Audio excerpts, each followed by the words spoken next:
Hello everyone, welcome to my YouTube channel Akash sir. आज हम लोग क्लास 9 का फर्स्ट चैप्टर मैथमेटिक्स के संख्या पद्धति को आगे कंटिन्यू करते हैं। आज हम लोग प्रश्नावली 1.1 को देखेंगे, विच इज एक्सरसाइज 1.1।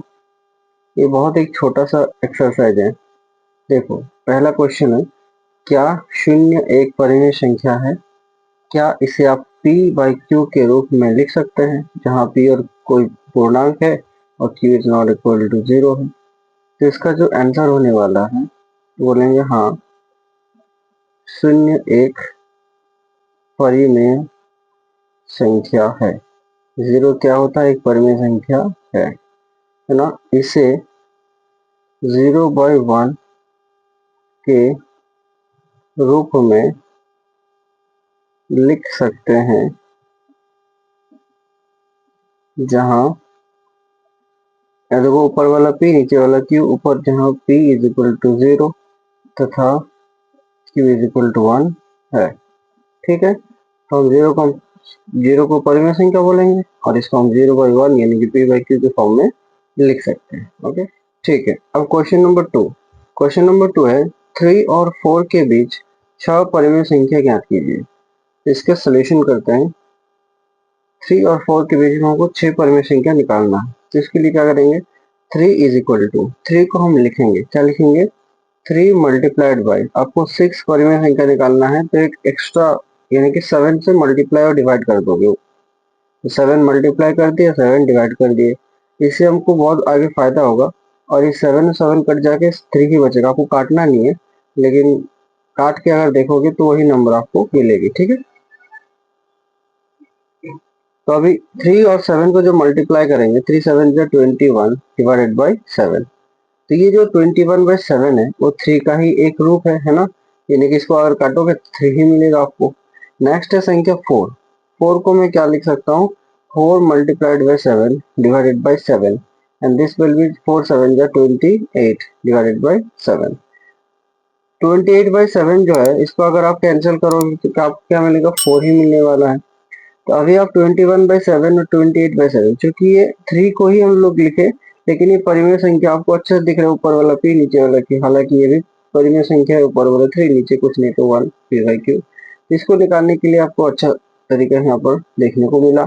आप क्या करोगे, 3 और लिखोगे यहाँ पर, अतः 3 तथा 4 के बीच 3 तथा 4 के बीच कितना परिमेय संख्या हो रहा था, 6।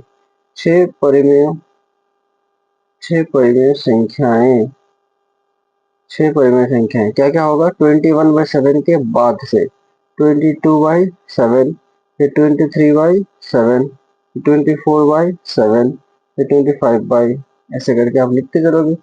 कहाँ तक लिखोगे, 27/7 तक। 1 2 3 4 5 6, 6 तो निकालने वाला, 6 तो निकाल दिए, and this is our answer.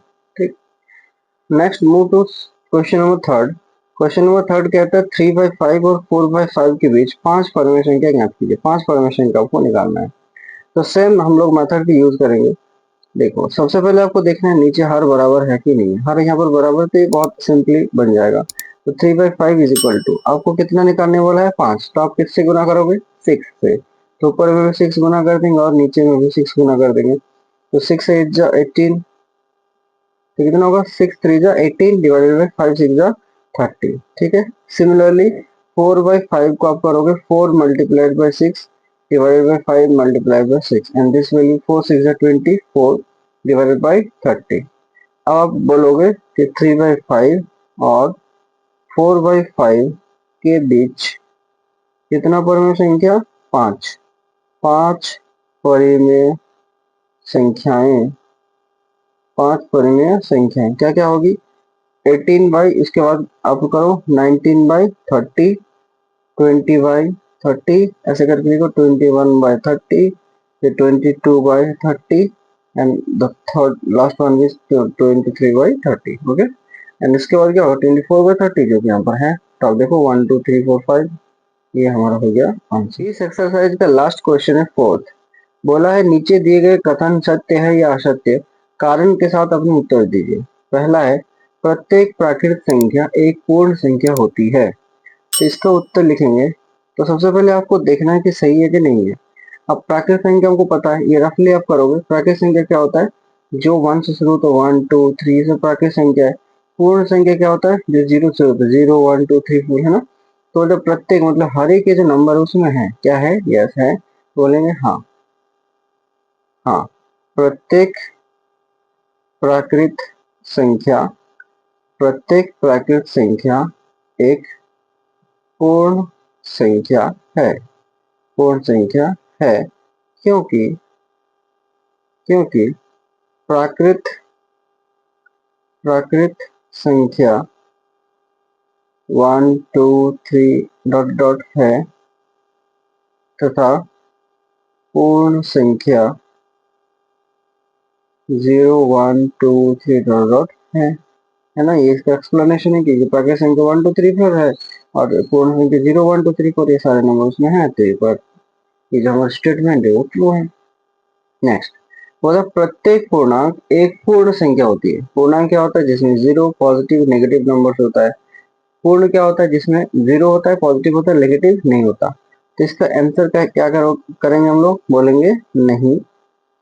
क्यों नहीं, क्योंकि पूर्णांक में ऋणात्मक ऋणात्मक संख्या होती है, जबकि पूर्ण में ऋणात्मक संख्या नहीं होता है।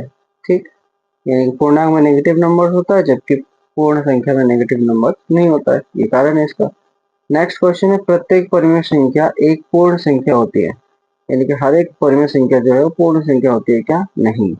उत्तर इसका होगा, क्या होगा, नहीं। क्यों नहीं, क्योंकि 6/5 एक परिमेय संख्या है। 6/5 क्या है, एक परिमेय संख्या, जबकि जबकि यह एक पूर्ण संख्या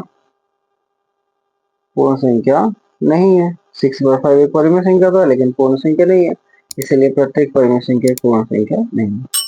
ठीक है, यहाँ तक आपको समझ में आया होगा। Thank you.